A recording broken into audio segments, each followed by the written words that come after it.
nous sommes ici aujourd'hui sur le circuit de l'Ouest parisien à Dreux pour essayer la toute dernière Porsche 911 phase 2.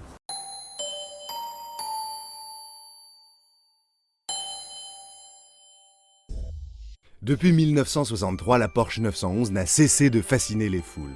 Sa ligne intemporelle, savamment rajeunie au fil des ans, ainsi que son architecture si particulière, défiant les lois de la physique, font de la 911 un monument de l'histoire automobile.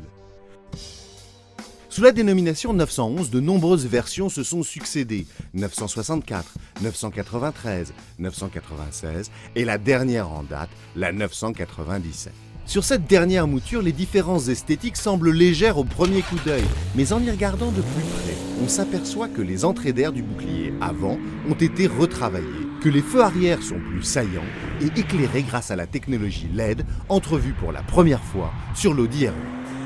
Les puristes ne resteront pas insensibles au bandeau rouge de la 4S, clin d'œil au passé. Du côté technique, Porsche a revu le système d'injection de son fameux Flat 6. On note ainsi un gain de 30 chevaux sur la version 4S, tout en réduisant les émissions de CO2 de près de 15%. L'autre nouveauté de cette Porsche 911 est l'apparition de la nouvelle boîte de vitesse PDK, boîte robotisée à 7 rapports avec vitesse au volant. En effet, la grande révolution de la nouvelle 911 ne se voit pas à l'extérieur. Le gros changement se situe dans la nouvelle boîte de vitesse automatique appelée PDK, composée de 2 sous-boîtes intégrées dans un carter et possédant chacune leur embrayage. Lorsque la première boîte passe le rapport, la deuxième boîte pré-enclenche le rapport directement supérieur. Au signal de changement de rapport, le premier embrayage s'ouvre, tandis que le second se ferme, ce qui donne dans la théorie un changement de rapport quasi imperceptible.